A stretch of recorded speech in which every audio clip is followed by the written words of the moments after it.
सभी को नमस्कार। संदीप चौधरी जीएस में आपका स्वागत है। आज हम अपने इतिहास विषय का पहला टॉपिक शुरू करने जा रहे हैं और मैं अपना परिचय है वो पहले ही इंट्रो वीडियो के अंदर मैं दे चुका हूं। एक बार फिर आपको अगर किसी को ये लगे कि जो अपने को जो ये टॉपिक पढ़ा रहा है वो उसकी योग्यता क्या है, तो मैं स्कूल व्याख्याता हूं वर्तमान में, और साथ में net first grade, second grade, third grade शिक्षक एग्जाम भर्ती है वो क्लियर की हुई हैं। साथ में सब इंस्पेक्टर, बैंकिंग सेक्टर और अन्य कई एग्जाम हैं वो मैंने पास किए हुए हैं। तो सीधा अपन चलते हैं और इसी टॉपिक के ऊपर आज अपना पहला टॉपिक है भारतीय इतिहास पर भौगोलिक कारकों का प्रभाव। तो भारतीय इतिहास के ऊपर भौगोलिक कारक, हमारे जो क्षेत्र है, हमारा जो भारत का जो भौगोलिक क्षेत्र है उसके हमारे जो इतिहास के ऊपर क्या प्रभाव पड़े हैं, इसका हम गहनता से अध्ययन करेंगे। किसी भी क्षेत्र विशेष के लिए वहाँ का जो इतिहास होता है उसके ऊपर वहाँ का भूगोल है, वहाँ की भूभौतिक अवस्थाएं हैं, वहाँ का जलवायु है, वो विभिन्न प्रकार से हमारे को प्रभावित करता है। तो इसी क्रम में अपन ये देखेंगे कि भारतीय इतिहास पर भौगोलिक कारकों का क्या प्रभाव रहा। भारत की भौगोलिक विशेषताओं ने इस प्राचीन इतिहास को गहराई से प्रभावित किया है। हिमालय से समुद्र तक हर प्राकृतिक तत्व ने सभ्यताओं के उदय और विकास में महत्वपूर्ण भूमिका निभाई है। क्योंकि अपन देखते हैं कि हमारा जो भारत है वो मूल रूप से जैसे अवस्थिति है उसकी, वो ऊपर में हिमालय अपन देखते हैं कि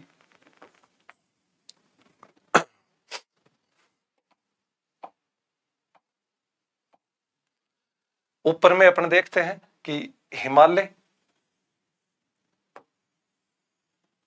और उत्तर पश्चिम के अंदर अपन देखते हैं हिंदू कुश पर्वत। साथ में अपन देखते हैं राजस्थान, गुजरात से लेकर के और राजस्थान और दिल्ली तक जो फैला हुआ है वो क्या है, अरावली का क्षेत्र है। उसके बाद में अपन और नीचे देखते हैं तो विंध्याचल पर्वत है। उसके बाद और थोड़ा सा नीचे देखते हैं तो क्या देखते हैं अपन, सतपुड़ा। साथ में अपन पश्चिमी घाट, पूर्वी घाट, ये अनेक प्रकार के पर्वत। तो उत्तर में हम देखते हैं कि उत्तर के अंदर क्या है, हिमालय, महान हिमालय। प्लीस्टोसेन युग के अंदर इसकी शुरुआत मानी जाती है, सबसे आधुनिक माना जाता है, हमारे को वैज्ञानिक सीमा प्रदान करता है। तो उत्तर में हमारे को हिमालय हमारी वैज्ञानिक सीमा प्रदान करता है, और दक्षिण के अंदर अपन देखें यहां पर क्या है, हिंद महासागर, और पश्चिम में अपन देखें तो अरब सागर,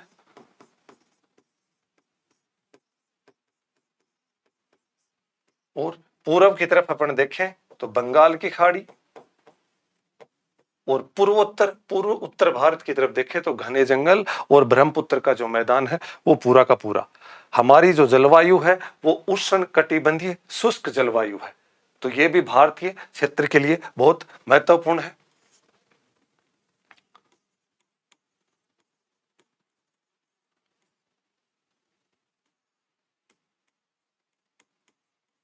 उष्ण कटिबंधीय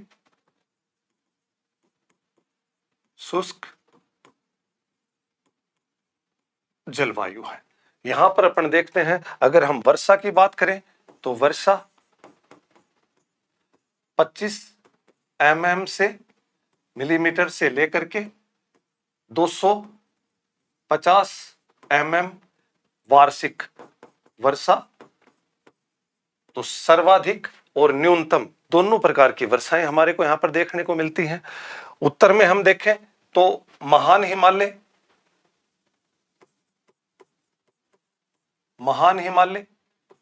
मध्य हिमालय और शिवालिक। हिंदू कुश पर्वत उत्तर पश्चिम में, हिंदू कुश पर्वत और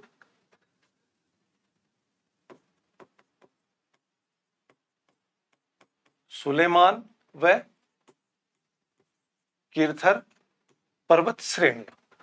तो यही हमारे को हिंदू कुश पर्वत सुलेमान और कीर्थर, इन्हीं से विभिन्न प्रकार के जो दर्रे हैं, इन्हीं से जो भारत के अंदर विभिन्न व्यापारिक गतिविधियां या विभिन्न प्रकार के तुर्क, शक, हूण, कुषाण आदि आक्रमणकारी भी इसी से भारत के अंदर आए।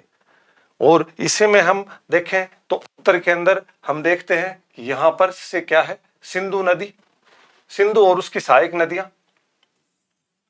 तो सिंधु और उसकी सहायक नदियां, सिंधु नदी, उसके बाद में झेलम, फिर चेनाब, फिर सतलज, व्यास, रावी, अनेक प्रकार की जो नदियां हैं वो हमारे उत्तर के अंदर सिंधु नदी तंत्र का निर्माण करती हैं।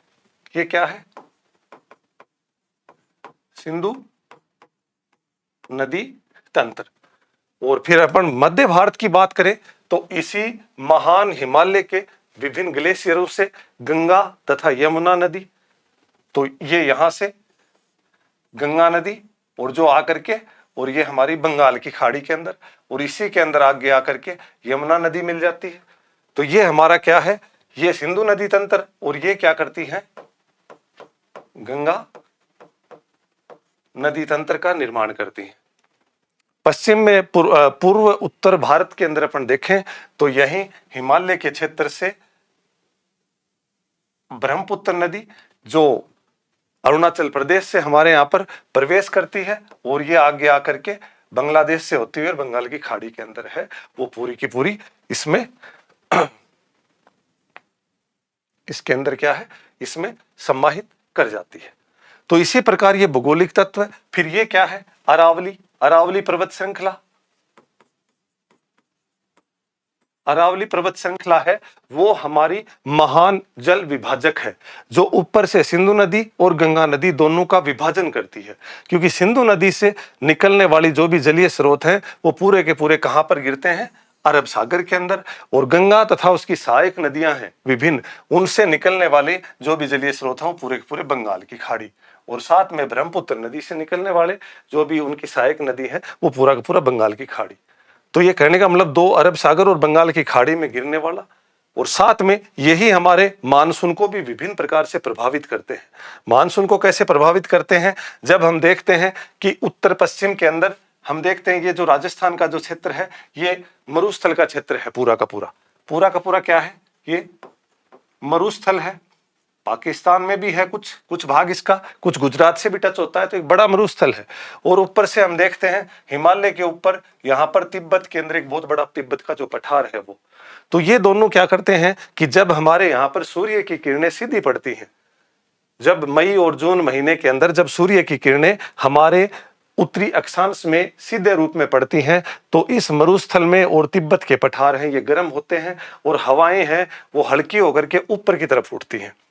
और जब ये ऊपर की तरफ उठती हैं तो हिंद महासागर के क्षेत्र से जो भारी हवाएं हैं वो इनको खाली स्थान को भरने के लिए यहां से प्रवाह करती हैं, और जब ये प्रवाह करती हैं तो वो हमारे लिए पूरे भारत में, पूरे भारतीय प्रायद्वीप में, भारत, पाकिस्तान, अफगानिस्तान, नेपाल, भूटान, सभी जगह के ऊपर वर्षा, बंगाल की खाड़ी, सब क्षेत्रों के अंदर वर्षा का कारण बनते हैं। सर्वप्रथम मानसून है वो अरब सागर की शाखा से आता है, लेकिन हमारे यहाँ पर जो सर्वाधिक वर्षा है वो बंगाल की खाड़ी की शाखा से प्रवाह करती है। और ये हमारे यहाँ भारत के अंदर, चूंकि राजस्थान में बहुत ज्यादा वर्षा नहीं हो पाती, कारण बनता है राजस्थान मरुस्थल का, लेकिन ज्यादा वर्षा नहीं हो पाती क्योंकि मानसूनी हवाओं को कोई अवरोध नहीं मिल पाता है। अरावली पर्वत श्रृंखला चूंकि लगभग उतनी ऊंचाई पर नहीं है लेकिन उसका दक्षिणी भाग है, उस दक्षिणी भाग के अंदर क्या है, पर्याप्त वर्षा होती है। फिर ये सीधी जाकर के हिमालय से टकराती हैं और पूरे उत्तर पूर्व भारत के अंदर और मध्य भारत में सभी जगह के ऊपर अच्छी भली बरसात करती है। तो इस प्रकार हमारा जलवायु है वो, हमारे भूभौतिक प्रदेश है वो हमारे लिए काफी महत्वपूर्ण है, और काफी वो हमारे इतिहास को प्रभावित करते हैं।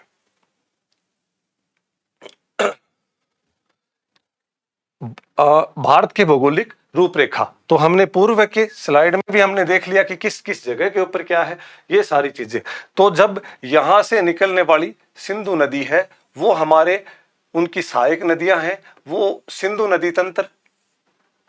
नदी तंत्र का निर्माण करती है। तो इस क्षेत्र के अंदर क्या है, ये यहां पर क्या है, पंजाब जो सबसे उपजाऊ, और यहां से निकलने वाली जो गंगा नदी तंत्र है, वो गंगा नदी तंत्र है, वो इस जगह से अनेक इनकी सहायक नदियां, और ये यहां पर क्या करती हैं, इस वाले क्षेत्र में क्या करती हैं, गंगा दोआब का निर्माण करती है। और जब ये दोनों के दोनों क्षेत्र हैं, यही आगे देखते हैं हम, हमारे भारतीय इतिहास को काफी रूप से प्रभावित करते हैं। क्यों प्रभावित करते हैं कि आप लोगों ने देखा होगा कि ये तो पूरा का पूरा हिमालय क्षेत्र आ गया। हिमालय क्षेत्र आने के परिणाम स्वरूप इस तरफ से तो कोई भी आक्रमणकारी हमारे यहाँ पर नहीं आएगा। और अब ये पंजाब चूंकि समृद्ध है क्योंकि यहाँ पे 5 नदियां और साथ में कृषि उपजाऊ बहुत ज्यादा अच्छी स्थिति, वही गंगा दोआब। तो यहाँ पर आप लोगों ने देखा होगा कि तुर्क आक्रमणकारी है, वो सारे के सारे ऊपर से हिंदू कुश पर्वत के सुलेमान और कीर्थर दोनों जो पर्वत श्रृंखलाएं हैं, उनके बीच में विभिन्न प्रकार के दर्रे हैं। उनके विभिन्न प्रकार के दर्रे हैं, गोमल, बोलन, खैबर आदि दर्रे, और उन्हीं दर्रों से उन्होंने क्या किया है, समय समय पर भारत के ऊपर आक्रमण किए। और आक्रमण करके इन्हीं क्षेत्रों के ऊपर आप लोगों ने देखा होगा कि सारे के सारे जो युद्ध हैं, वो उत्तरी क्षेत्र के अंदर कुरुक्षेत्र,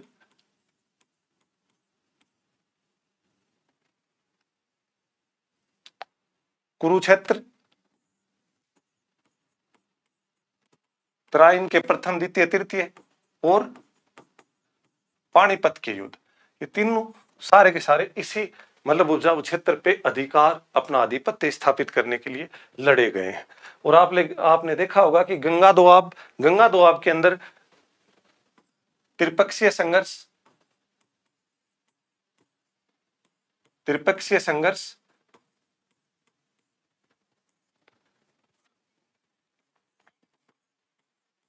गुर्जर प्रतिहार,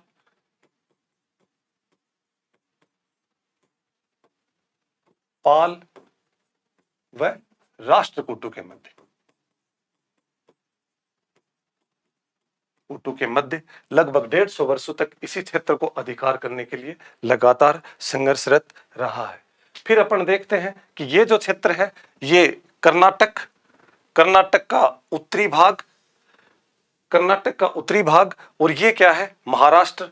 तो ये जो कर्नाटक का उत्तरी भाग है, यहां पर क्या है, विजयनगर साम्राज्य, और इसके आसपास का ये जो पूरा का पूरा भाग है, ये कौन सा है, बहमनी साम्राज्य।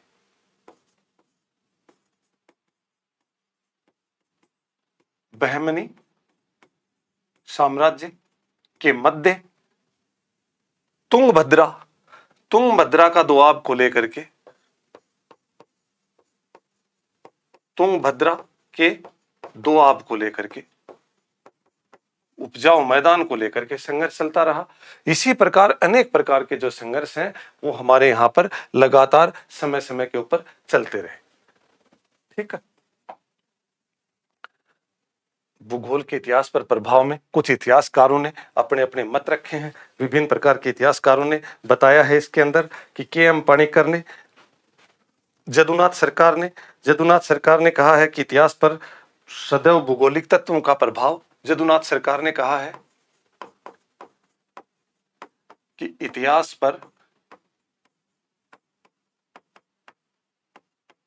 सदैव भौगोलिक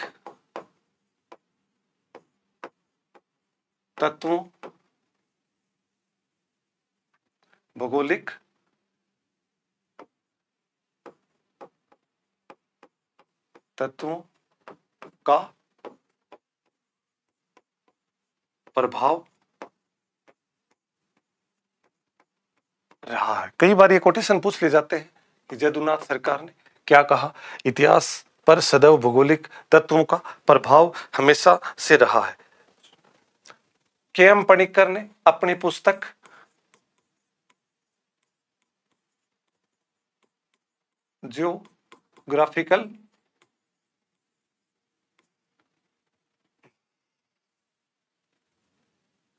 जियोग्राफिकल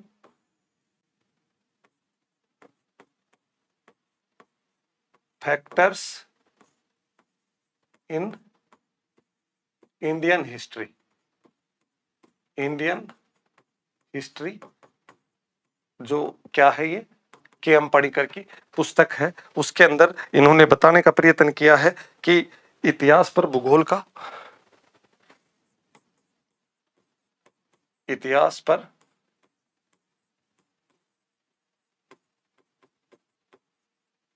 भूगोल का प्रभाव बताया, कि इतिहास पर हमेशा भूगोल का, वही बात है सेम, भौगोलिक तत्वों का प्रभाव रहा है। इन्होंने बताया कि इतिहास पर भूगोल का प्रभाव रहा है। तीसरे इतिहासकार हैं, जो इतिहासकार हैं वो ए.एल. बासम हैं। वो अद्भुत भारत, इनकी जो पुस्तक है उसका नाम क्या है? अद्भुत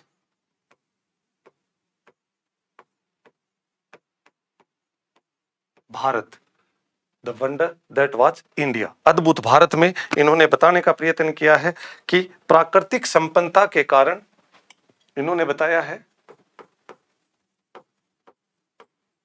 प्राकृतिक संपन्नता के कारण भारत में हमेशा शांति प्रियता,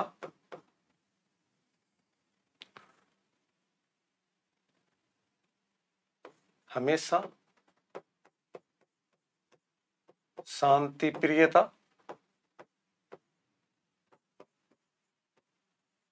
विद्यमान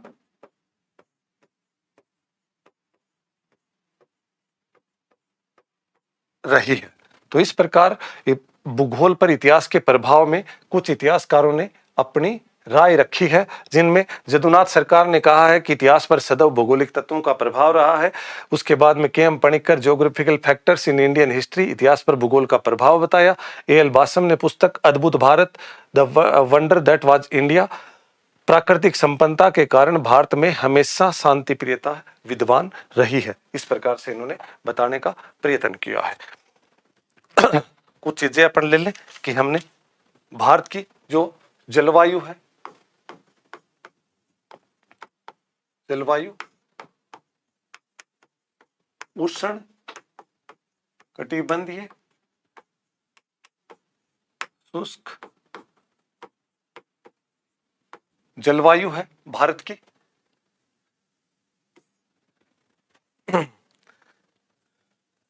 सर्वप्रथम वर्षा, सर्वप्रथम वर्षा अरब सागरीय मानसून से,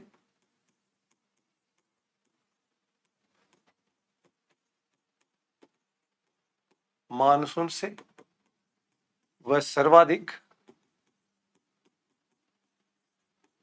सर्वाधिक है वो बंगाल की खाड़ी से, बंगाल की खाड़ी से। तो ये जलवायु है वो उष्ण कटिबंधीय शुष्क जलवायु है, और साथ में सर्वाधिक वर्षा और शीतकालीन वर्षा है, जिसको मावठ बोलते हैं।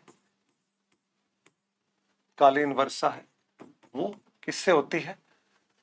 पश्चिमी विक्षोभों से, विक्षोभों से,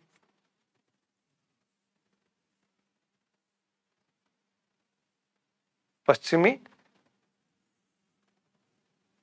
विक्षोभों से, या अपन बोल सकते हैं कैस्पियन सागर से लौटते हुए मानसून से। ठीक है। भारत में मौसमी हवाओं को, भारत में मौसमी हवाओं को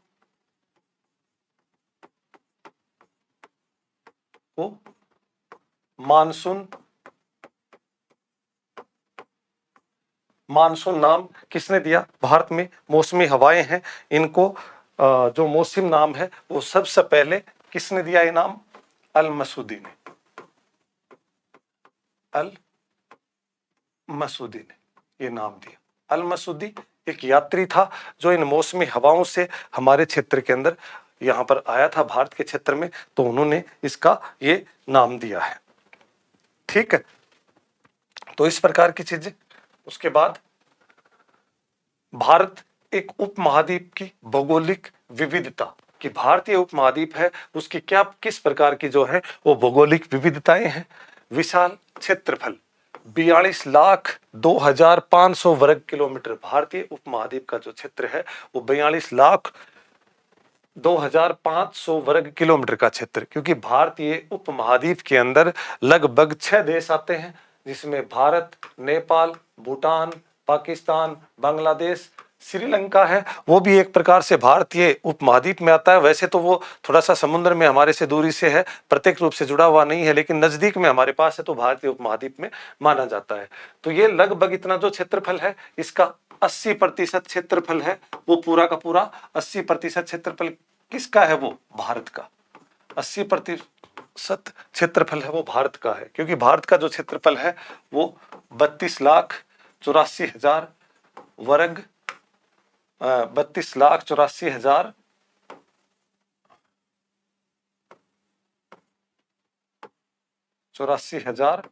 लाख वर्ग किलोमीटर। तो ये बड़ा क्षेत्रफल है वो इसके अंदर हमारे भारत का ही है पर्याप्त रूप से। और इसके अंदर प्राकृतिक विविधता, हिमालय की ऊंची चोटियों से लेकर दक्षिण के समुद्री तट तक। तो हिमालय की हमने सबसे ऊंची चोटियां भी हमारे यहाँ पर भारतीय उपमहाद्वीप के क्षेत्र में पाई जाती है, माउंट एवरेस्ट वगैरह। तो यहाँ से लेकर के विभिन्न प्रकार के ग्लेशियर्स पाए जाते हैं, और दक्षिण के समुद्री क्षेत्रों तक इसका पूरा का पूरा विस्तार है। तो दक्षिण जो इसकी विभिन्न प्रकार के, जैसे हिमालय की जो चोटियां हैं उसके अंदर हमने देखा उत्तर पश्चिम में सुलेमान व कीर्थर, और इनसे सुलेमान व कीर्थर के अंदर क्या है, दर्रे हैं, विभिन्न दर्रे। और वो दर्रे कौन कौन से हैं, खैबर, बोलन और गोमल दर्रे, ये 3 दर्रे हैं। और इन्हीं दर्रों से समय समय के ऊपर क्या है, विभिन्न प्रकार के लोग हैं वो भारत के अंदर आए हैं। काबुल से पेशावर, काबुल से पेशावर का मार्ग, पेशावर का मार्ग प्रदान करता है ये, काबुल से पेशावर का मार्ग प्रदान करता है। बोलन दर्रा है वो हमारे को सुलेमान और किर्थर दोनों के मध्य, इन दोनों के मध्य कौन सा है, सुलेमान व किर्थर के मध्य, किर्थर के मध्य। और जो गोमल दर्रा है वो हमारे को कांधार, हेरात, क्वेटा, सिंधु घाटी, कांधार, हेरात, क्वेटा आदि का मार्ग, तथा सिंधु घाटी सभ्यता से जो भी चीजें हैं वो भी इसी मार्ग से, सिंधु घाटी सभ्यता से भी यहां से इनका निकास संभवतः माना जाता है। और विभिन्न प्रकार के हिमालय के क्षेत्र से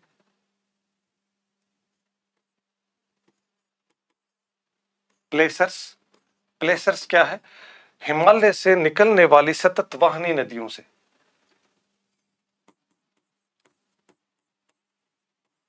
हिमालय के ग्लेशियर से, क्योंकि ग्लेशियर्स हैं उन्हीं से ही नदियां सतत वाहिनी 12मासी ग्लेशियर से निकलने वाली सतत वाहिनी नदियों के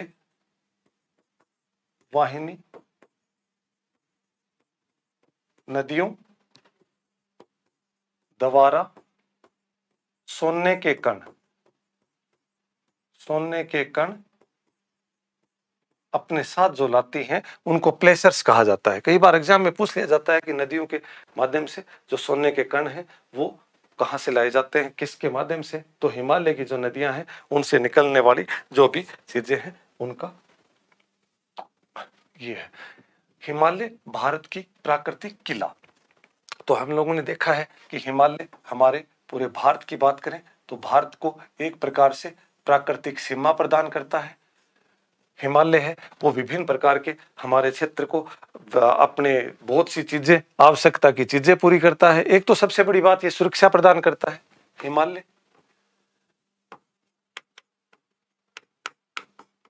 वैज्ञानिक सीमा प्रदान करता है, वैज्ञानिक सीमा प्रदान करता है। सतत वाहिनी नदियां, सतत वाहिनी नदियां परिणामतः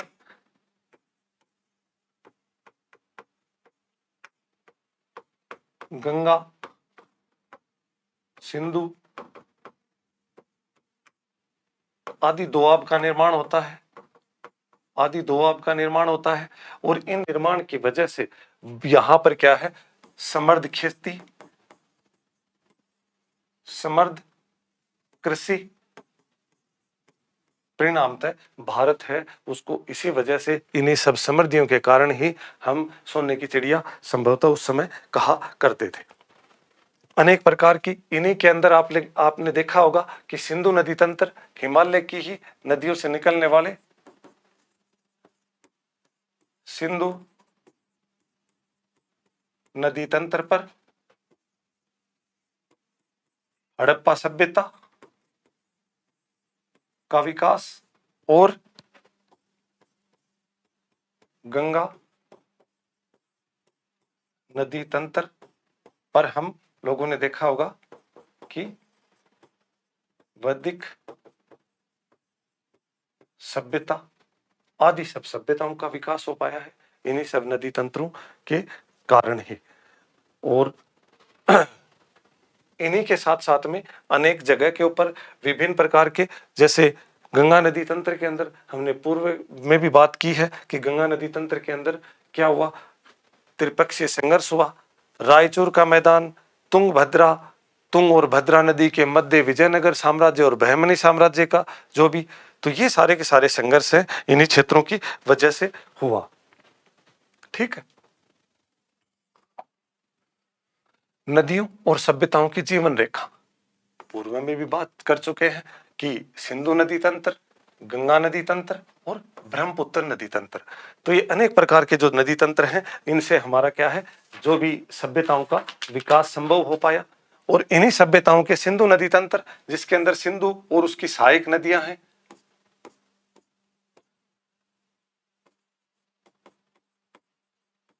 झेलम, चेनाब, रावी, सतलज, व्यास आदि सब नदियां मिलकर के पंजाब का क्षेत्र का निर्माण करती हैं और एक बड़ा नदी तंत्र बनाती हैं, जो कि एक उपजाऊ, जहां पर हड़प्पा सभ्यता का विकास संभव हो पाया था। इसी प्रकार अगर हम गंगा नदी तंत्र की बात करें तो गंगा नदी तंत्र के अंदर गंगा, यमुना, सोन, गंडक, कोसी, केन अनेक नदियां हैं। तो इसी इन्हीं नदी तंत्र के आसपास में हम लोगों ने देखा होगा कि सोन, गंडक और गंगा तीनों ने मिलकर के मगध का उत्कर्ष, तो कहने का मतलब इस क्षेत्र में सिंधु घाटी सभ्यता, यह अपन देख सकते हैं इस क्षेत्र के अंदर क्या है, सिंधु घाटी सभ्यता का विकास हुआ। और इस क्षेत्र के अंदर क्या है, हम लोगों ने देखा होगा कि मगध का उदय या मगध शक्तिशाली बना। साथ में हमने देखा कि वैदिक सभ्यता का विकास हुआ। इसी प्रकार ब्रह्मपुत्र नदी तंत्र के अंदर अनेक प्रकार की दिबांग, लोहित, कोपिली, दिबांग, लोहित, ओपिली, अनेक नदियां जिन्होंने क्या किया, ब्रह्मपुत्र नदी तंत्र जैसे पूर्वोत्तर भारत के अंदर इन्होंने इस क्षेत्र को विकसित किया, घने जंगलों को विकसित किया, जिससे ये सब उत्तर भारत और दक्षिण भारत के क्षेत्र में अनेक सभ्यताओं का विकास भी हुआ और एक सभ्यता दूसरी सभ्यता से अपने आप के अस्तित्व को सेपरेट भी बचा भी पाई। वो जैसे उत्तर में हम लोग देखते हैं कि उत्तर के अंदर वैदिक सभ्यता का विकास हुआ, वहीं दक्षिण के अंदर द्रविड़ सभ्यता का, और इन सभ्यताओं का ब्रह्मपुत्र नदी तंत्र या पूर्वोत्तर भारत के ऊपर इसका बहुत ज्यादा कोई खास इसके ऊपर कोई प्रभाव नहीं पड़ा। तो ये अनेक प्रकार के जो नदी तंत्र हैं, इन ये हमारे उस समय में विकास हुआ। और साथ में हम लोगों ने देखा होगा कि पूर्व की स्लाइड में हमने देखा कि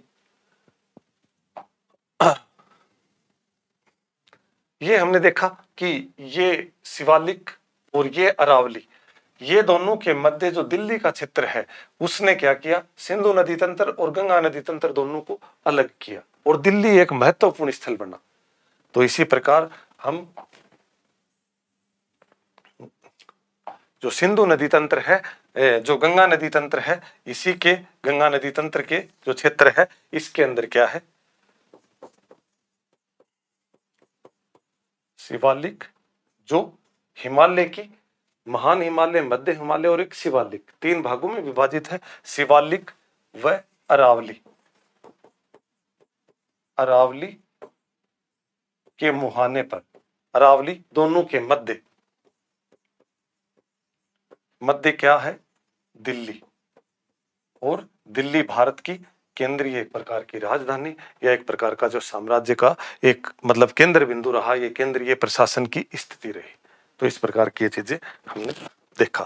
ब्रह्मपुत्र नदी पर्वतीय घने क्षेत्र की पूरा का पूरा ये भाग है, ये पूरा का पूरा क्या है, घना पर्वतीय घने जंगल, उसके बाद धात्विक खनिज से परिपूर्ण, धात्विक खनिजों से परिपूर्ण, खनिजों से परिपूर्ण रहा है ये। तो इसी प्रकार से ये सारी की सारी चीजें इसके अंदर रही। तो इसी प्रकार हम भारत के वापिस एक बार देखते हैं पूरी की पूरी चीजें, हिमालय वगैरह या फिर राजस्थान के अरावली, विंध्य पर्वत, सतपुड़ा के जंगल, ये सब अपन देख चुके हैं। जैसे यहां पर क्या है, अरावली, ये क्या है, विंध्य पर्वत है, ये क्या है, विंध्य, और ये यहां पर क्या है, सतपुड़ा, सतपुड़ा का पर्वत है। और इन सब चीजों को अपन पहले भी देख चुके हैं कि यहां से विंध्य से नर्मदा नदी और सतपुड़ा से ताप्ती या तापी बोला जाता है, ये नदियां निकलती हैं। तो ये भी इस क्षेत्र को एक और साथ में यहां पर क्या है, मालवा का पठार, मालवा का जो एक पठारी भाग है वो लेकर के चलता है, मालवा का जो पठार है पूरा का पूरा वो, और ये क्या करता है, ये यहाँ पर मालवा का पठार, यहाँ छोटा नागपुर का पठार है ये, और साथ में विंध्याचल, सतपुड़ा, ये क्या करते हैं, उत्तर को दक्षिण से, उत्तर को क्या करते हैं,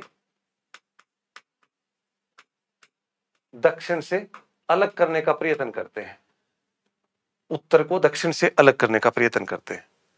तो इसी प्रकार ये सब चीजें, सिंधु व राजस्थान, राजस्थान का जो ये जो राजस्थान का मरुस्थल है, राजस्थान का जो मरुस्थल है, और साथ में हम लोगों ने ये देखा होगा कि ये जो हिंदुकुश पर्वत है, हिंदुकुश पर्वत है, इन्होंने क्या किया, इस क्षेत्र से अरब जो आक्रमणकारी हैं, अरब या तुर्क आक्रमणकारियों को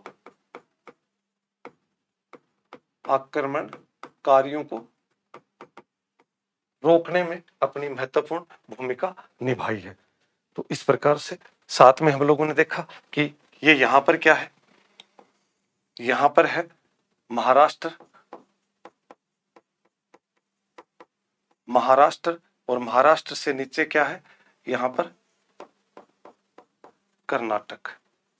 तो महाराष्ट्र का जो क्षेत्र है, इस महाराष्ट्र ने क्या किया कि महाराष्ट्र के अंदर जैसे पठारी भाग है, बहुत कठोर भाग है, कठोर भाग होने के कारण इस महाराष्ट्र के क्षेत्र के अंदर क्या है, किसान है वो बहुत ही ज्यादा मेहनती और कर्मठ आदि सब चीजें, जिससे यहाँ पर महाराष्ट्र के अंदर क्या होता है कि सैनिक क्षमताओं का विकास हुआ, और आगे जाकर के ये सैनिक क्षमताएं हैं वो मराठा पूरे देश भर में एक अपनी एक बड़ी शक्ति के रूप में उभरे उपनिवेशिक काल के दौरान। और कर्नाटक के अंदर, कर्नाटक का जो क्षेत्र है, यहाँ पर इस क्षेत्र के अंदर क्या है, विजयनगर साम्राज्य की स्थापना हुई, और यहाँ पर पूरा बहमनी साम्राज्य, और यहाँ से निकलने वाली तुंगभद्रा नदी का जो दोआब है, जिसको रायचूर का दोआब बोलते हैं, इनके लिए लगातार संघर्ष हुआ। तो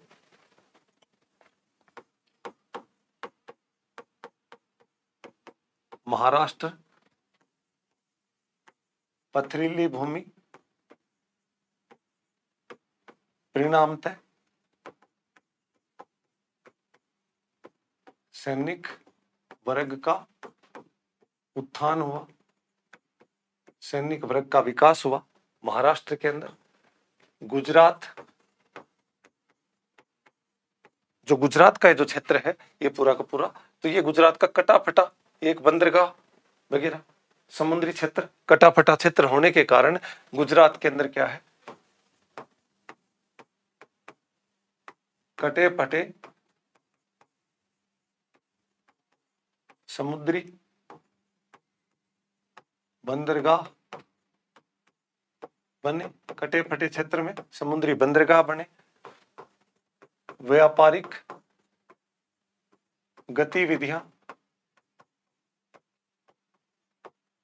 गतिविधियां की गई, और विदेशी संपर्क बढ़े, विदेशी संपर्क बढ़े इस क्षेत्रों के अंदर। और उसी के बाद में ऊपर का जो क्षेत्र देखते हैं अपन, पंजाब, तो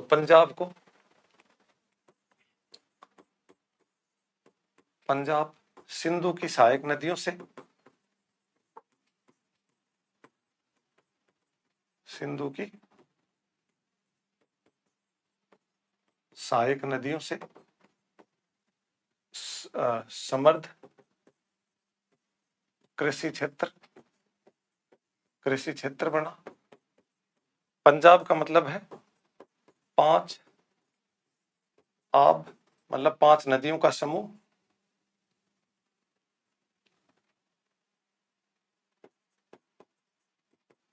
5 नदियों से समृद्ध। तो इस क्षेत्र का विकास संभव हो पाया। साथ में प्राचीन भारत की पहली महान सभ्यता सिंधु घाटी सभ्यता, तो यह भी अपन देखते हैं कि सिंधु नदी तंत्र के अंदर प्राचीन हमारे जो भारत की सबसे महान सभ्यता है, जिससे हम आज अपना गौरव की अनुभूति करते हैं, लगभग सिंधु नदी के और उसकी सहायक नदियों के पास में लगभग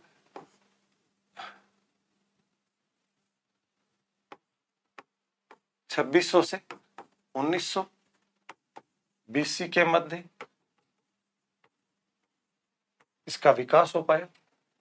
समय अवधि के अंदर देखा आपने 2600 से 1900 BC के मध्य एक समृद्ध सभ्यता। वैसे तो ये 6000 से लेकर के 1300 के मध्य, वैसे तो अगर संपूर्ण सिंधु घाटी सभ्यता अपन 6000 BC से 1300 BC के मध्य माना जाता है, लेकिन ये पूर्ववर्ती सिंधु घाटी सभ्यता, मध्यवर्ती सिंधु घाटी सभ्यता और उत्तरवर्ती बाद की सिंधु घाटी सभ्यता, लेकिन सबसे समृद्ध जो सभ्यता रही है वो सिंधु घाटी सभ्यता 2600 से 1900 के लगभग की मानी जाती है। ये सभ्यता सर्वप्रथम इसके अंदर चार्ल्स मेसन 1826 में जानकारी प्राप्त की। 1856 में बर्टन बंधु बर्टन बंधु ने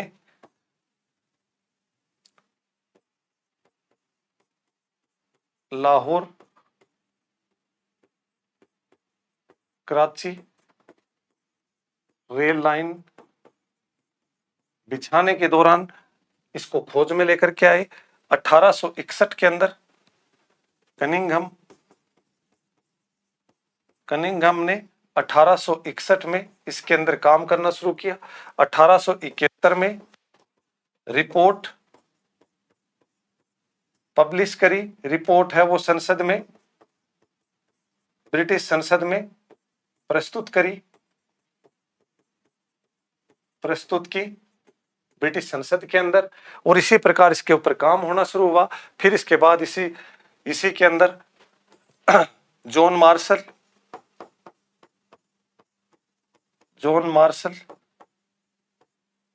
मार्शल ने, इसका नाम है वो हड़प्पा सभ्यता से, हड़प्पा के साथ सिंधु घाटी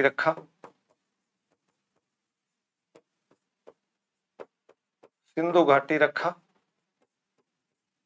जॉन मार्शल है ये 1904 में निदेशक बना था। इसने काम करना शुरू किया। इसी प्रकार आगे जाकर के ये जो सभ्यता है, ये जो हड़प्पा सभ्यता है, ये आगे चल करके 1921 में दयाराम साहिनी प्लस माधो स्वरूप वत्स दोबारा इसके ऊपर काम किया गया। दोबारा मतलब इसको खोजा गया या काम किया गया, इसके ऊपर काम किया गया। और 1922 के अंदर क्या होता है, मोहनजोदड़ो है, मोहनजोदड़ो को राखलदास बनर्जी, मोहनजोदड़ो को राखलदास बनर्जी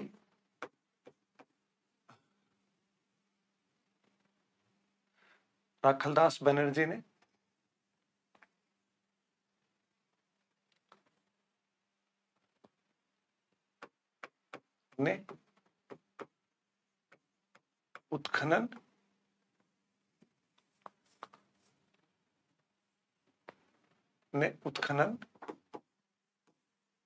ने इसके अंदर उत्खनन किया।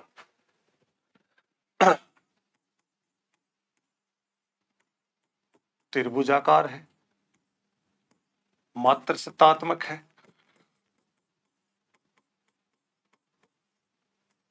कांस्य युगीन है,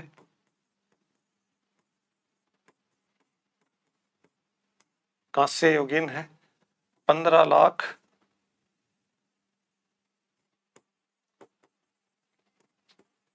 वर्ग किलोमीटर क्षेत्र में फैली हुई है,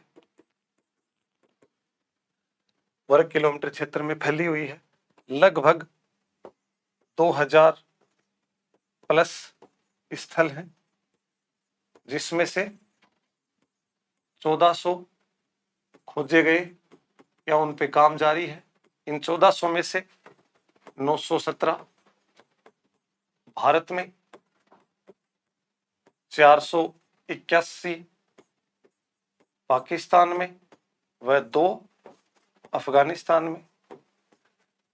तो इस प्रकार से एक बहुत महान सभ्यता, जो आज हमारे को इतिहास के एक पूर्व में 3000-4000 वर्ष पूर्व हमारे भारत को ले जाकर के छोड़ा इस सभ्यता ने, तो इसका विकास हो पाया, ये संभव हो पाया। बाकी अपन हड़प्पा सभ्यता के बारे में और विस्तार से आगे की क्लास में अपन पढ़ेंगे। मैदान और पठार, विविध जीवन शैली। तो मैदान और पठारों का भी भारतीय इतिहास के अंदर या भौगोलिक क्षेत्र के अंदर भारतीय इतिहास के ऊपर इसका भी बड़ा प्रभाव।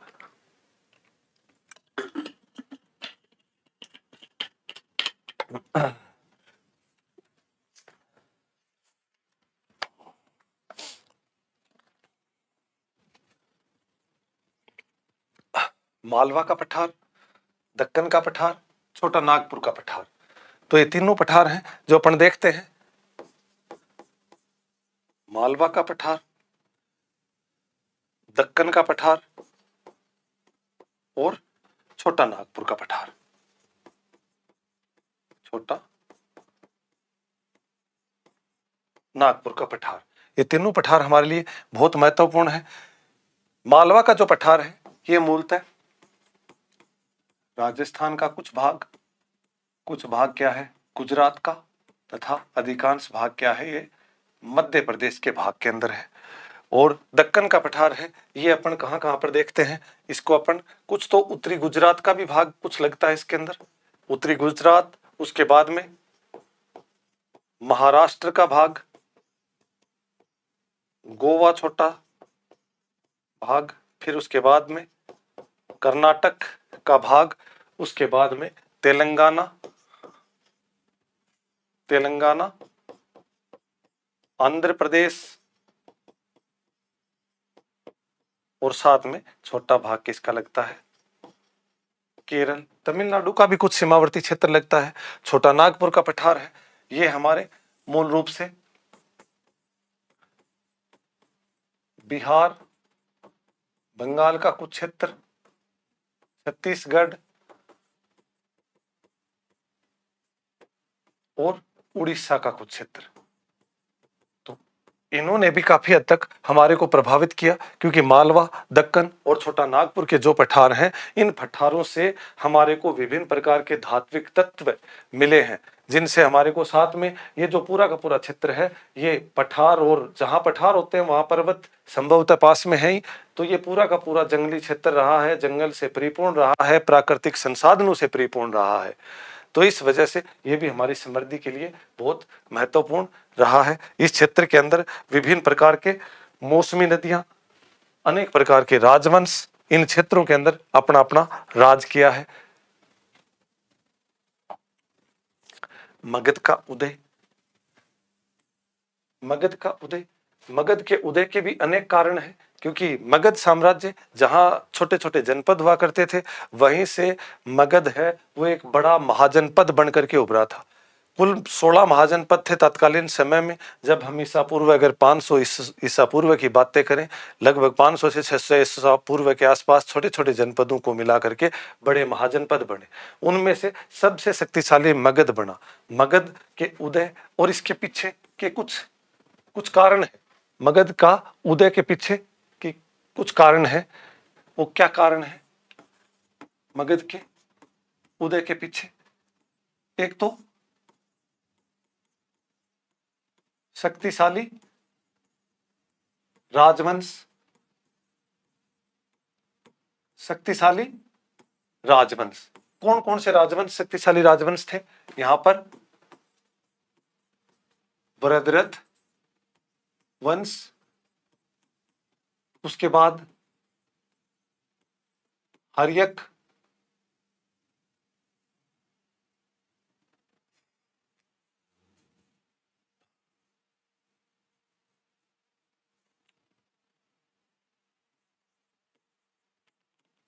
हर्यक वंश, शिशुनाग वंश,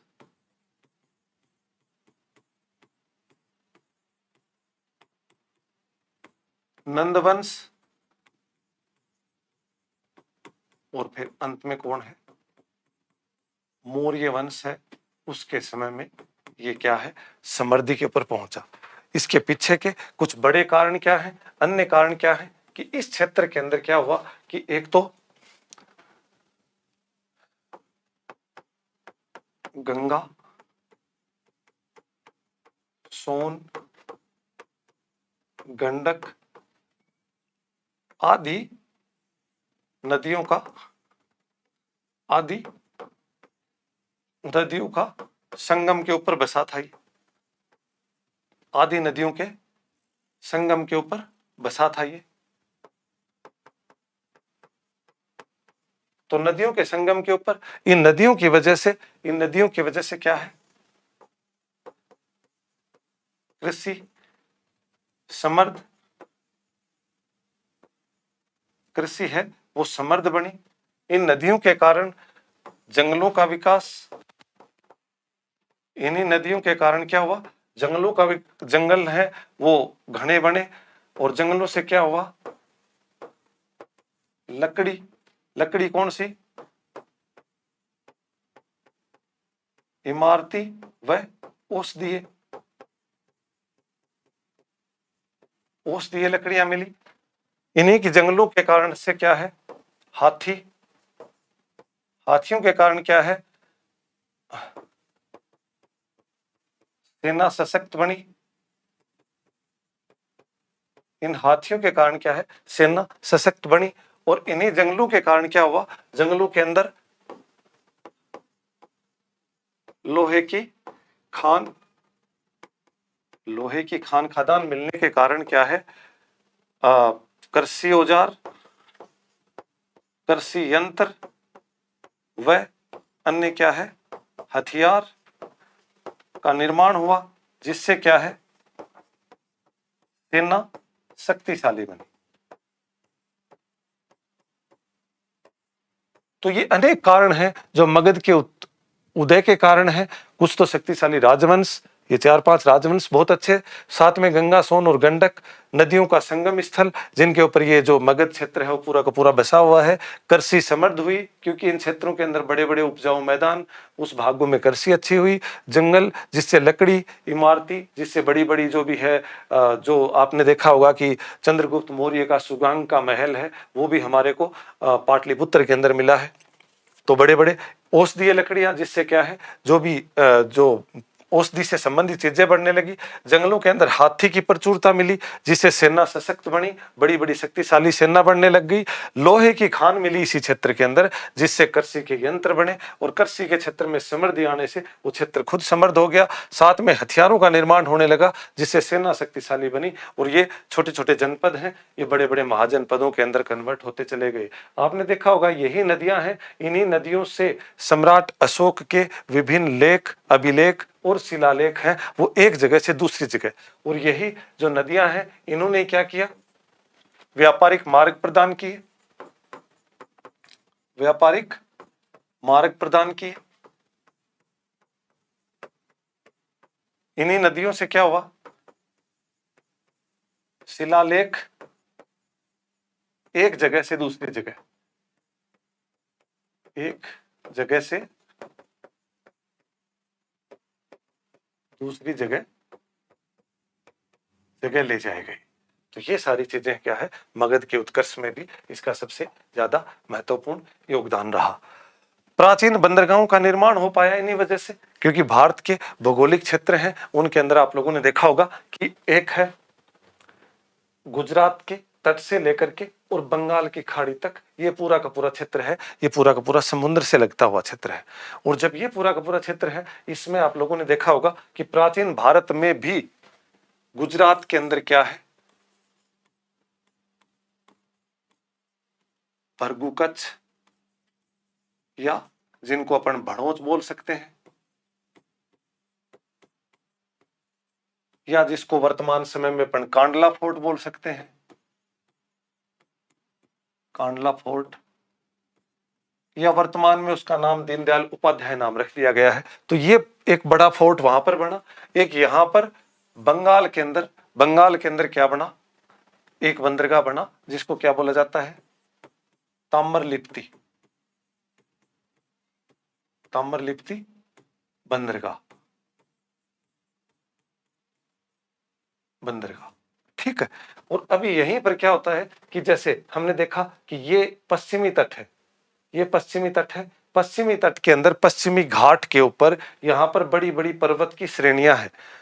पश्चिमी घाट में जो केरल, ऊपर से कर्नाटक और इस क्षेत्र के अंदर, सीमावर्ती क्षेत्र के अंदर, तो ये जो पश्चिमी घाट है यहाँ पर विदेशी व्यापारियों का बहुत बड़ा स्थिति नहीं हो पाई। कारण क्योंकि ये बड़ा ऊपर से पूरे पर्वतीय क्षेत्र है, पूरा का पूरा सीमा के साथ में पर्वत लगते हैं, साथ में बड़ी वर्षा होती है, बड़े घने जंगल है। तो यहाँ पर क्या है, व्यापारिक जो गतिविधियां हैं वो न के बराबर हो पाई यहाँ पर। और वहीं पूर्वी घाट जो है ये पूरा का पूरा क्या है, व्यापारिक गतिविधियों से समृद्ध रहा। हम लोगों ने देखा होगा कि सर्वप्रथम वास्को डी गामा है, वो भी भारत के अंदर इस पश्चिमी तट मुसलीपट्टनम के अंदर आए। उसी के बाद हम अंग्रेजों को देखते हैं तो मुसलीपट्टनम, कलकत्ता, अलीनगर, इन जगह के ऊपर इन्होंने अपनी व्यापारिक कोठियां स्थापित की। तो अनेक प्रकार के इनके प्राचीन बंदरगाह बने। मुजरिस रोमन व्यापारी का प्रमुख केंद्र, मुजरिस केरल के अंदर इस वाले क्षेत्र में बिल्कुल नीचे की तरफ है, जो कि मुजरिस एक बंदरगाह। उसके बाद में अरिकमेडु तमिलनाडु के अंदर, अरिकमेडु तमिलनाडु के अंदर, अरिकमेडु जो रोमन बस्ती का एक केंद्र, व्यापारिक रोमन बस्ती से संबंधित केंद्र है। भड़ोच, सोपारा, भड़ोच, भरगू कच्छ हमने देख ही लिया। और यहीं पर महाराष्ट्र में क्या है, सोपारा, सोपारा बंदरगाह। पश्चिमी तट के महत्वपूर्ण बंदरगाह बने और पूर्वी तट के भी अनेक प्रकार के महत्वपूर्ण बंदरगाह हैं, इनका निर्माण हो पाया। हाँ, तो ये कुछ अपन इसमें भी देख सकते हैं कि ये कुछ जो भी है हमारे समुद्री तटवर्ती क्षेत्रों को अलग, जैसे ये कोंकण तट है, ये मालाबार तट है, ये गल्फ ऑफ मन्नार की खाड़ी है, ये पाक स्ट्रेट है, पाक जल संधि है जो भारत और चीन को, भारत और श्रीलंका को जोड़ती है। और ये कोरोमंडल तट है जो अपना तमिलनाडु और इसके ऊपर की तरफ जो उड़ीसा के क्षेत्र को जोड़ता है। इसी प्रकार मतलब अनेक प्रकार की ये बंगाल की खाड़ी का क्षेत्र है, ये अरब सागर है, नीचे हिंद महासागर है। तो इस प्रकार से पूरा का पूरा ये जो क्षेत्र है ये प्राचीन बंदरगाहों से परिपूर्ण माना जाता है। जलवायु और मौसम का प्रभाव, तो ये अपन पहले भी काफी इसके बारे में चर्चा कर चुके हैं कि मौसम, मानसून की क्या भूमिका है। हमारा राजस्थान और तिब्बत के पठार के बारे में मैंने बताया कि हमारा राजस्थान का जो थार का मरुस्थल है वो जब सीधी किरणें पड़ती हैं तो वो पूरा का पूरा है वो गर्म हो उठता है, हल्की हवाएं ऊपर की तरफ उठती हैं और हिंद महासागर या अरब सागर और बंगाल की खाड़ी से चलने वाली हवाएं इनकी जगह को पूरा करने के लिए मूव करती हैं और वही वर्षा का कारण बनता है। तो जून से सितंबर माह तक मानसून की वर्षा और कृषि के लिए जीवन दायिनी बनती है। विविध प्रकार का जलवायु, विभिन्न जलवायु, अलग अलग संस्कृति और भाषाओं को जन्म दिया, क्योंकि हमारे यहाँ पर विभिन्न प्रकार का जलवायु आप लोग देखोगे कि -60 डिग्री तक का टेम्परेचर भी हमारे भारत में देखने को मिलेगा। वहीं 50 के आसपास +50% डिग्री टेम्परेचर है वो भी हमारे भारत के अंदर देखने को मिलेगा। न्यूनतम वर्षा सम राजस्थान और अपन दूसरा देखें तो लद्दाख के क्षेत्र के अंदर, और सर्वाधिक वर्षा है वो चेरापूंजी, मासिनराम वर्तमान समय में मेघालय के अंदर 1100 mm। तो अनेक प्रकार की वर्षा, तो न्यूनतम वर्षा, अधिकतम वर्षा, न्यूनतम तापमान और अधिकतम तापमान, अनेक प्रकार की विभिन्न प्रकार की जो जलवायु है इसके लिए उत्तरदायी है। मौसम और जलवायु ने न केवल कृषि को प्रभावित किया बल्कि लोगों की जीवन शैली, त्योहार और सामाजिक संरचनाओं को, तो जीवन शैली, त्योहार और सामाजिक संरचनाओं को कैसे प्रभावित किया है मौसम और जलवायु ने, क्योंकि आप लोगों ने देखा होगा कि हम जलवायु के अनुरूप ही हमारा क्या है, संस्कृति का विकास, जो भी संस्कृति है वो हमारी जलवायु के ऊपर ही डिपेंड करती है। संस्कृति का मतलब जिस क्षेत्र का जैसा जलवायु है उसका वैसा ही क्या होगा, पहनावा होगा, रहन सहन होगा, खान पान होगा उसी के अनुरूप। ठंडे प्रदेश के लोग अपने शरीर में गर्मी पैदा करने से संबंधित चीजें, इस प्रकार की चीजें खाएंगे तो जीवन शैली वगैरह है वो उसी प्रकार की होगी। त्योहार हम लोगों ने देखा होगा कृषि आधारित त्योहार, जैसे अपन पंजाब के अंदर देखते हैं तो फसल के निकालने के अंदर लोहड़ी, असम के अंदर बिहू, अनेक प्रकार के जो क्षेत्र विशेष के अंदर जब फसल को निकाला जाता है उस समय उन्हीं के आधार पर, क्योंकि वहाँ की जो सामाजिक संरचना है, वहाँ के त्योहार हैं और वो जो क्षेत्र जैसे जैसे समृद्धि में रहे हैं उन्हीं की उन्होंने खुशियां मनाई और उन्हीं के तरह के त्योहार वो चीजें रखी। सामाजिक संरचनाओं का विकास हुआ। सामाजिक संरचनाओं की अगर अपन बात करें तो वर्तमान समय में अपन देखते हैं कि हरियाणा की बात करें,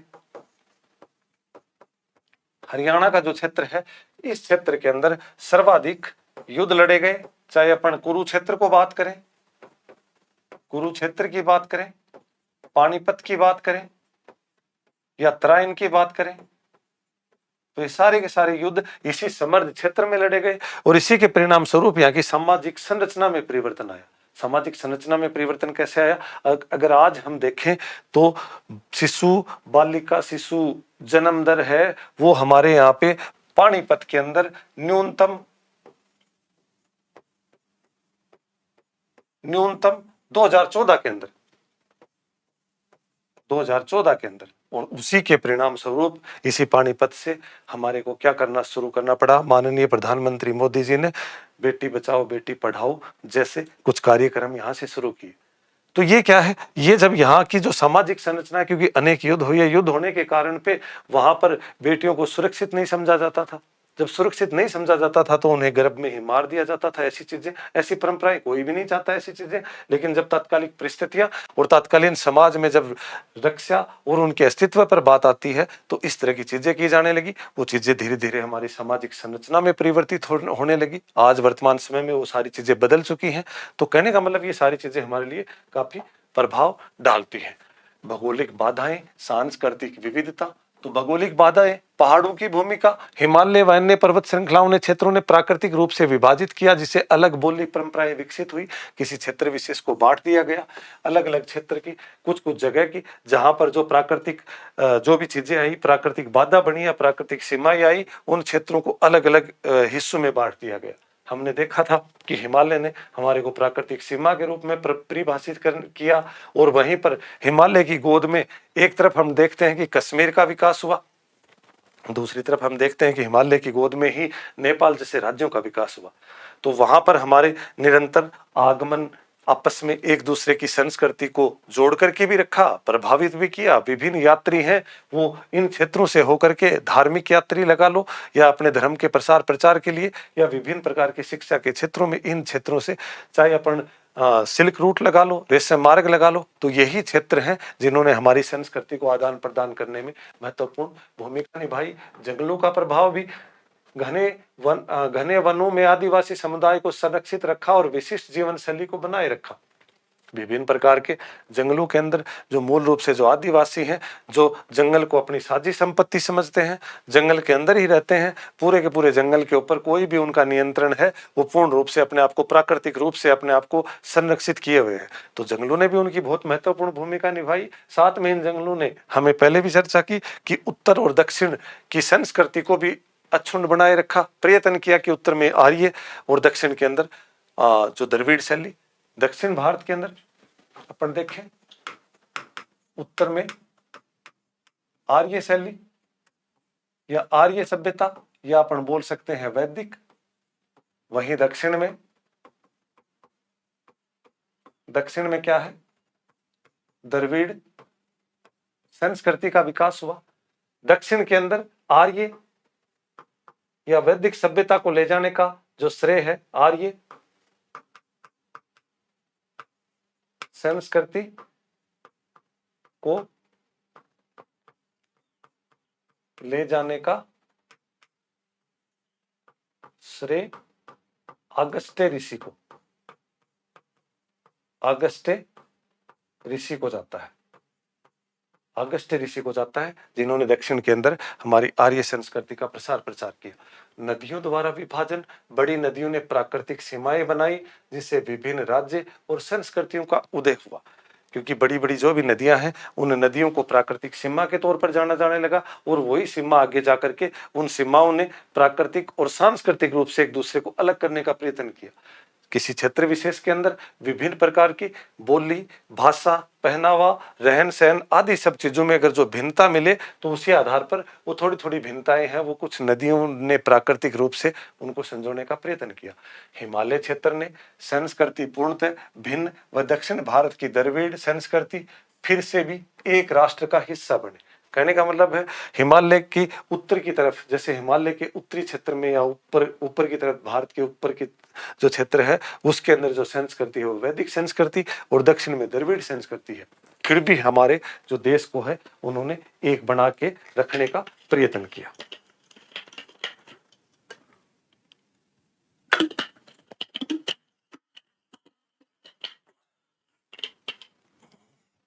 और इन्हीं नदियों के आसपास बड़े नगरों का विकास हुआ। इन्हीं नदियों के पास में बड़े बड़े नगरों का विकास हुआ, इन्हीं नदियों के आसपास में। जैसे हड़प्पा, हड़प्पा नगर किसमें? रावी नदी के किनारे। मोहनजोदड़ो,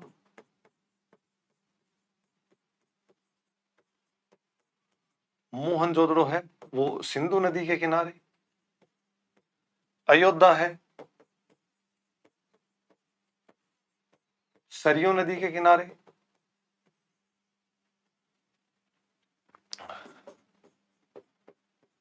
दिल्ली, आगरा,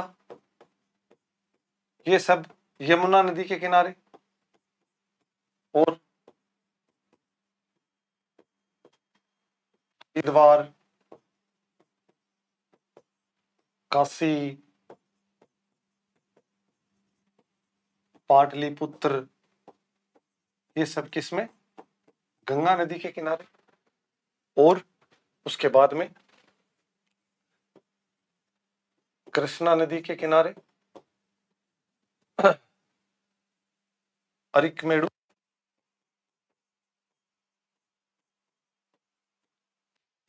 अनेक प्रकार के नगरों का विकास हुआ इन्हीं नदियों के किनारे। तो ये सारी की सारी चीजें, साथ में हमने इन्हीं जंगलों के प्रभाव या पहाड़ों की भूमिका, जंगलों ने घने आबादी क्षेत्र को संरक्षित रखा, साथ में दूर दराज उत्तरापथ और दक्षिणापथ जैसे कुछ क्षेत्रों का विकास हुआ, व्यापारिक गतिविधियों का विकास हुआ। तो ये सारी की सारी चीजें। आक्रमण और संपर्क, पूर्व में भी अपन चर्चा कर चुके हैं कि खैबर और बोलन दर्रा, आर्य, फारसी, यूनानी, मुगल आक्रमणकारी इन्हीं मार्गों से भारत में आए।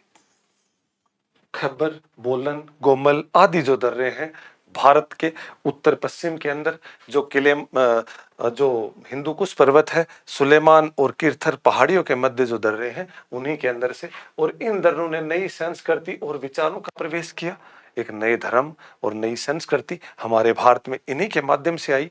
लगातार लंबे समय तक शासन करने के बाद में भी हमारी प्राचीन संस्कृति सभ्यता वो अक्षुण्ण बनी रही। तो इन प्रकार की सारी चीजें पूर्वोत्तर भारत के रास्तों से, जैसे म्यांमार, दक्षिण पूर्व एशिया, सांस्कृतिक संबंध के माध्यम से भारतीय संस्कृति का प्रचार हुआ। भारतीय संस्कृति का प्रचार है वो हम अगर भारत के परिप्रेक्ष्य में देखेंगे तो हम यहाँ पर देखते हैं कि ये पूरा का पूरा क्या है? बर्मा। ये पूरा का पूरा क्या है? बर्मा का क्षेत्र, जिसको इंद्रदीप इंद्रदीप बोला जाता था। और इसके बाद में इंद्रदीप के बाद में थाईलैंड, वर्तमान में जो थाईलैंड है वो क्या है? श्याम देश।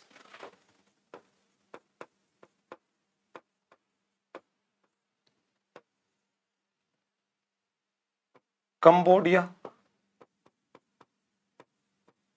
प्राचीन समय में जिसको कंबुज बोला जाता था, कंबोडिया, कंबुज, ठीक है।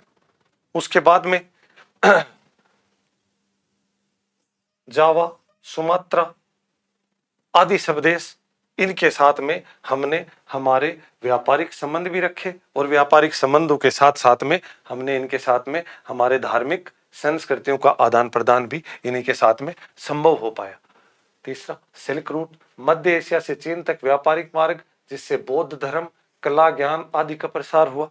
सिल्क रूट जो मूल रूप से हमारे मध्य भारत के पाटलिपुत्र से ऊपर की तरफ नेपाल से होता हुआ, अपन देखें, मान लो ये पाटलिपुत्र है बिहार का, यहां से होता हुआ नेपाल, नेपाल से उसके बाद में ये चीन का क्षेत्र है, चीन से होता हुआ फिर मध्य एशिया, मध्य एशिया से यूरोप, यूरोप से होता हुआ उत्तरी अफ्रीका तक होता हुआ वो पूरा का पूरा क्षेत्र है। वो जैसे इसके अंदर पूर्ण रूप से दिया हुआ है कि जैसे ये यहाँ पर ताम्रलिप्ति मतलब बंगाल का जो बंदरगाह है, इससे होता हुआ ये अपन दो तीन तरह से ये रूट है पूरा का पूरा।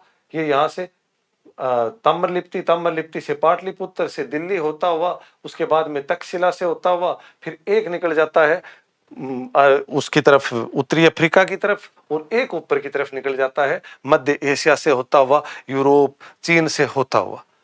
तो इन सब मार्गों से हम लोगों ने क्या है, व्यापारिक और सांस्कृतिक आदान प्रदान को जारी रखा, संवाद को जारी रखा, ज्ञान आदान प्रदान, सब चीजें संभव हो पाई।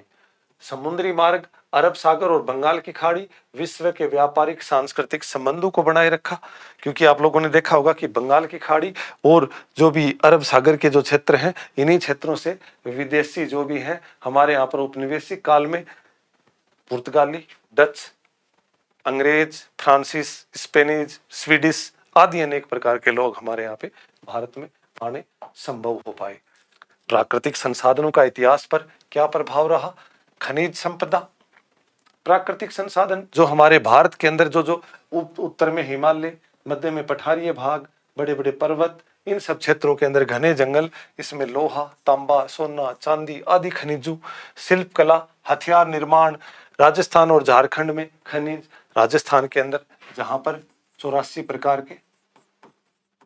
के खनिज संपदा पाए जाते हैं, उसी प्रकार झारखंड में भी खनिजों का पूर्ण रूप से अग्रणी स्थान है, अग्रणी स्थान है झारखंड का भी। तो ये सारी चीजें, वन संपदा, लकड़ी के भवन निर्माण, अपन सुगांग महल,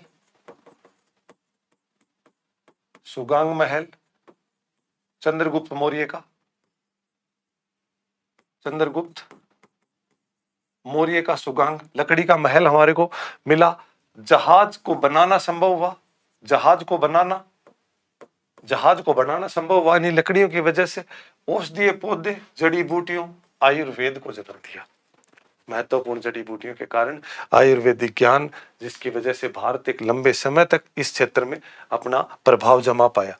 उपजाऊ जमीन के कारण कृषि योग्य भूमि की प्रचुरता, स्थायी बस्तियां, नगर सभ्यताओं का विकास संभव हो पाया। मसाले और रत्न, जैसे हमने देखा कि केरल की काली मिर्ची, रत्न अंतर्राष्ट्रीय स्तर के व्यापार के लंबे समय तक इन्हीं मसालों के कारण ही हमारे यहाँ पर है। जो यूरोपियन है वो पूरे के पूरे यूरोपियन शक्तियां हैं, यूरोपियन शक्तियां इन्हीं मसालों के कारण ही भारत की तरफ आकर्षित हुई थी, भारत की तरफ आकर्षित हुई थी यूरोपियन शक्तियां इन्हीं मसालों के कारण। तो ये लंबे समय तक ये काम करना संभव हो पाया। धार्मिक और सांस्कृतिक प्रभाव, धार्मिक और सांस्कृतिक प्रभाव, गंगा का पवित्र महत्व, गंगा नदी को सबसे पवित्र माना गया। धर्म के आधार पर आज भी हम लोग देखते हैं कि अनेक प्रकार की चीजें अपन हमारे धार्मिक रूप से सभी लोग मानते हैं कि धार्मिक आस्था के तौर पर गंगा है, वो उसको सबसे पवित्र नदी के तौर पर पूजा जाता है। हिमालय को अध्यात्म देवताओं का स्थान, आज भी अपन बोलते हैं कि जब कोई व्यक्ति अध्यात्म की तरफ जाता है तो वो बोलते हैं कि अरे हिमालय की तरफ जाएगा क्या। तो इस तरह की चीजें देखने को मिलती है। तो अध्यात्म और देवताओं का, कैलाश पर्वत या शिव भगवान से संबंधित पूजा पाठ से लेकर के सारी चीजें। तपस्या स्थल, वन और गुफाओं में ऋषियों की तपस्या। वनों के अंदर हम लोगों ने देखा होगा कि वैदिक सभ्यता या वेदों की रचना है वो दूर एकांत वनों के अंदर। गुफा, जिनके अंदर हमने देखा है कि मौर्य काल के अंदर भी 12 की गुफाएं हैं। उसके बाद में अनेक प्रकार की जो गुफाएं हैं, बाघ की गुफाएं हैं, ग्वालियर आदि सब चीजों की ऋषियों की तपस्या स्थल बने हैं। तो ये सब चीजें दूर एकांत के अंदर। प्राकृतिक पूजा, प्रकृति, नदी, पहाड़, वृक्ष आदि की पूजाओं की परंपरा हमारे संस्कृति के ऊपर पूर्ण रूप से आज भी प्रभाव डाला हुआ है। आज भी हम किसी को वर्षा का देवता, किसी को हम प्रकृति का देवता, किसी को हम तूफान का देवता, इस प्रकार के देवताओं के तौर पर आज भी हम हमारे विभिन्न प्रकार की चीजें। भारत के प्राकृतिक स्थलों ने धार्मिक विश्वास अनुष्ठान को गहराई से प्रभावित किया है। प्रकृति और धर्म के संबंध भारतीय संस्कृति का एक प्रकार का विशेषता बन गई है कि प्रकृति के साथ में हमने आज भी अपने आप को जोड़ करके रखा हुआ है। प्रत्येक चीजें हम इन्हीं धार्मिक आस्थाओं के साथ जोड़ करके उनका सुनियोजित तरीके से उनका इस्तेमाल करना आदि सब चीजें, ताकि प्रकृति का संतुलन अपने आप में बना रहे। तो ये सारी की सारी चीजें हमने निष्कर्षतः भौगोलिक कारक और भारतीय इतिहास की गाथा है। प्राकृतिक सुरक्षा, हिमालय ने विदेशी आक्रमणों से सुरक्षा प्रदान की है, निहायत ही। आज हमने देखा होगा कि उत्तर में हिमालय सांस्कृतिक संरक्षण दिया है, हमारी संस्कृति को अक्षुण्ण आज भी बना करके रखा हुआ है। नदियों का योगदान, नदियों ने महान सभ्यता, सिंधु घाटी सभ्यता, वैदिक सभ्यता, ये अनेक प्रकार की सभ्यताओं को, कृषि आधारित समाज का विकास किया है। कृषि का आधारित समाज, स्थायी बस्तियां, स्थायी एक प्रकार का मतलब एक समाज का स्थान शुरू किया है इन्होंने। व्यापारिक संपर्क, समुद्री तट, व्यापारिक मार्गों ने भारत को विश्व के साथ जोड़ने और आर्थिक समृद्धि, आज हम विश्व के साथ जुड़ पाए हैं इन्हीं समुद्री तट के जो विभिन्न प्रकार के हमारे बंदरगाह हैं, इन्हीं से ही हमारे जो भी व्यापारिक गतिविधियां हैं, सांस्कृतिक आदान प्रदान है, धार्मिक आदान प्रदान है, वो सारा संभव हो पाया। सांस्कृतिक विविधता, भौगोलिक विविधता ने विभिन्न संस्कृतियों को जन्म दिया। हमारा भौगोलिक विविधता है, ये अनेक प्रकार की संस्कृति, विभिन्न प्रकार की, उत्तर में वैदिक, दक्षिण में द्रविड़ संस्कृति आदि संस्कृतियों को जन्म दिया, जो भारत की एक अनूठी पहचान बनी। आज भी भारत विभिन्न धर्मों की, विभिन्न प्रकार के भाषा, विभिन्न प्रकार के समुदायों की जो भी है, वो एक जन्मस्थली मानी जाती है। भारत के प्राचीन इतिहास, इसकी भौगोलिक विशेषताओं को अटूट रूप से पर्वत, नदी, पठार, समुद्र, इन सब ने मिलकर के भारतीय सभ्यता की अनूठी विरासत का निर्माण किया है, जो आज भी हमारे लिए पहचान का एक बड़ा कारण बनी है। तो आज के इस टॉपिक के अंदर हमने जो भारतीय इतिहास पर भूगोल के प्रभाव को जाना है, सारा का सारा एक आउटकम लिया है। सभी सारी चीजें हैं वो पूरे के पूरे एक बार हमने सिर्फ एक प्रकार से कि किस किस प्रकार से प्रभावित किया है। तथ्यों का संकलन है वो प्रत्येक टॉपिक के हिसाब से अलग अलग आएगा, जो हम आपको बहुत ही महत्वपूर्ण तथ्यों के आधार पर लिखवाएंगे। इस जो टॉपिक है, इससे संबंधित जो पीपीटी है, वो आपको टेलीग्राम के ऊपर भी उपलब्ध हो जाएगी। और ये जो भी हमारे चैनल का, और एक बार फिर आपका सभी का धन्यवाद।